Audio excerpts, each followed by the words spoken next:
Hello there, if you haven't met yet, I'm Aaron, base radio student, always leveling up life, and this is a sequel to part 1, which is how to fail all your exams. That was quite a depressing video, but this is how to ace all your exams. It's the complete opposite. And so there are 9 steps which you can take, and I'll try and make this video as concise as possible. It's a challenge that I'm setting myself. Timestamps are in the description so you can skip around if you like. And trust me bro, this is going to be one of the most valuable videos you're going to watch in getting good grades. Alright, the first tip is to not bother with pretty notes. Maybe you've heard it before, but taking pretty and aesthetic notes don't really make much of a difference in the grand scheme of things. There is this Pareto's principle which holds true for a lot of different things in life, where basically the 20% of causes leads to 80% of the results. Basically, a 20% of our efforts that we put into studying leads to the vast majority, or 80%. They're just arbitrary numbers, I think, but it's basically the ratio. 80% of the results that we get. So taking cute and aesthetic notes, if you find that super fun, then yeah, sure, you can do it. But just to let you know that isn't like the 20% of the high ROI, the high value things that you can be doing with your time that will lead to the most value and the most results created in the exam that you give. And so instead of taking pretty notes, the 20% of things to do in an exam is to basically just do a bunch of practice worksheets, a bunch of practice questions, and past papers of the exam that you're about to give. That's for us students is usually like the most uncomfortable part of studying, and that is what leads to the vast majority of the results. If you like taking cute and aesthetic notes, you can 100% say do that. I'm not saying by any means to stop doing that. If you like it and you find it fun, then 100% it helps. But I would say if you intend to ace your exams in like the least amount of time possible and make your time that you put in really worthwhile and high ROI, then I would say to prioritize the practice test and the real 20% of things. And on top of that, you know, you can take cute notes and stuff if you want. I just make my notes fucking readable and efficient.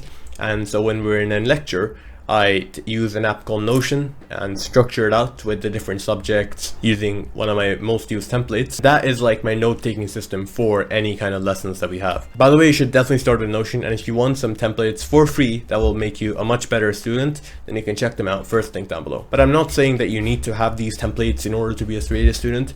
It's just to get you some inspiration, to get you going. And you don't have to use Notion. You can use another app, I think it's called Obsidian.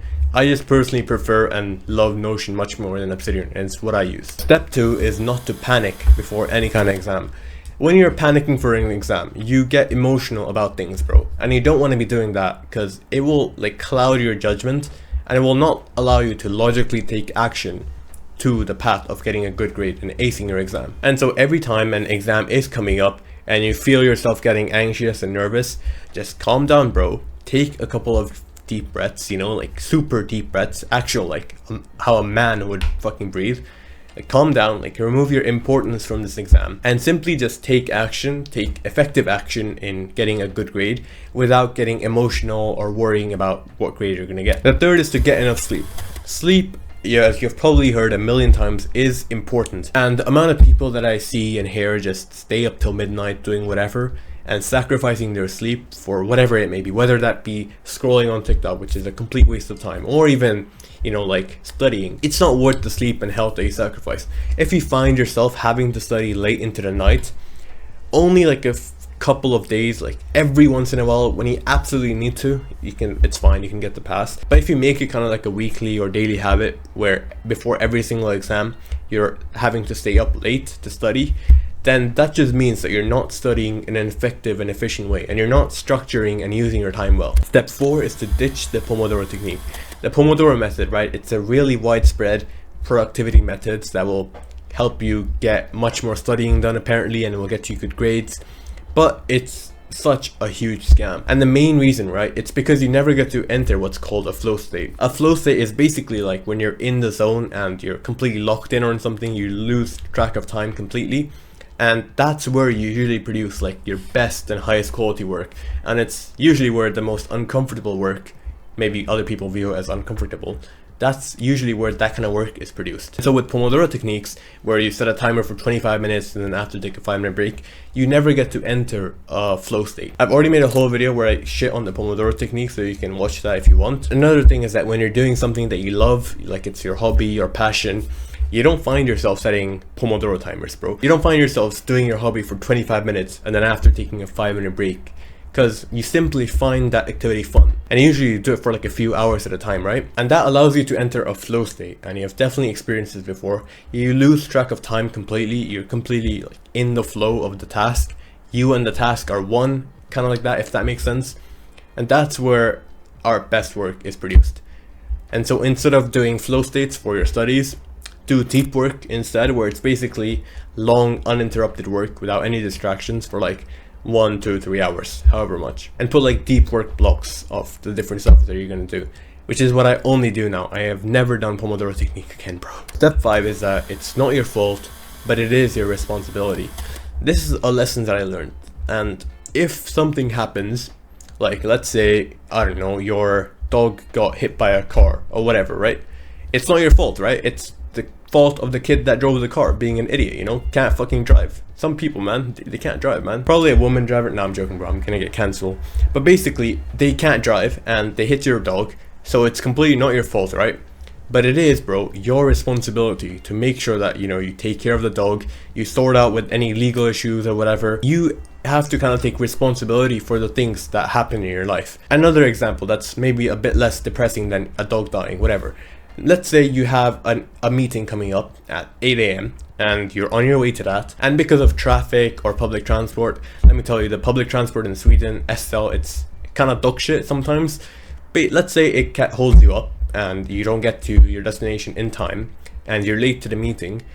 You can say that it's not your fault because, you know, it was the traffic's fault, you couldn't do anything to control that. But instead, it's more favorable to take responsibility for that and say that, and like own up and be a man and say like, okay, it's my responsibility for being late. I should have, you know, woken up earlier, gotten out of the house earlier, and should have taken care of not being late. Step 6 is environment. This is something that I'm currently in the process of improving. Sometimes after like a long workflow session, I have a bunch of random shit lying around, which is not really good because it takes your attention from your things, and every time you see something, that's like a tiny bit of thought energy that is going to that and not towards like whatever task you're doing at hand. And having a clean environment just leads to having a clean mind, which leads to having, you know, a clean life. So if your room is dirty, make sure you do clean it, bro. I, for example, have like this random wire lying around here for no reason. I would put that in like a drawer. So if you have like a dirty place where you work, do clean that, because that environment will show up in the work that you produce. Step 7 is to always keep learning and always keep improving. It's to have kind of like this lifelong student mindset where we understand and accept that there's always more that we could learn, and be humble in that way so that we could always develop and learn more. And most people get complacent with this. They maybe learn a bit and they get to a good enough level and they don't go anymore, they stop completely. And learning is like this lifelong really fun thing in whatever you do, whether that be studies or maybe you do kind of martial arts on the side or whatever it is, right? Learning about that, learning the skill and developing it, it's such a fun and lifelong process. And there is always more that we could learn. And this leads us onto step 8, where it's to never get complacent and to stay awake. Most people, like 90% of people, after a certain point in life, they get completely complacent and they kind of just go through life sleeping. They just like let life happen to them and get swept by the flow, because they don't like go through life completely awake and they're like sleeping in a way. Maybe they don't want to hear the truth, or maybe they like being a sheep or whatever. But basically, it's to never get complacent and stay awake in the things that you could be improving, and to not turn like a blind eye to that, because it's a very precarious habit to be doing that. Step 9 is to take action yourself and not just completely hope and rely and leave it on to God. Now, I'm not saying to not believe in God, right? But if, for example, a fat guy wanted to get super fit and athletic, and he wished and prayed to God that he did, but he never actually took any changes and action in his life himself. Like, he never hit the gym, he never did any cardio, he kept eating junk food and carbs and stuff. Like, how much can God really help you if you're not even gonna take like the action yourself? Like, even if you are thinking and hoping that hopefully you get fitter and athletic, you're not taking any action yourself. What I've found is that if, for example, you have an exam coming up and you're hoping and praying for a good grade on that, take action yourself, bro. Take action as a prerequisite as first, like study effectively for the exam, and on top of that you can get the help / guidance from God. But like, show that you actually intend to get a good grade by taking action, taking consistent effective action towards it. and then on top of that you've got like the guidance, like the omnipotent guidance from God. And so this was kind of a deep video. Hope you enjoyed it. Follow me on Insta, by the way, link down below, and make sure to get the Notion templates. They will really help you in acing your exams. If you haven't watched part 1, first of all, why are you here, bro? You watched to the end of the sequel, but you haven't watched the first part. So you can click here and watch that if you want.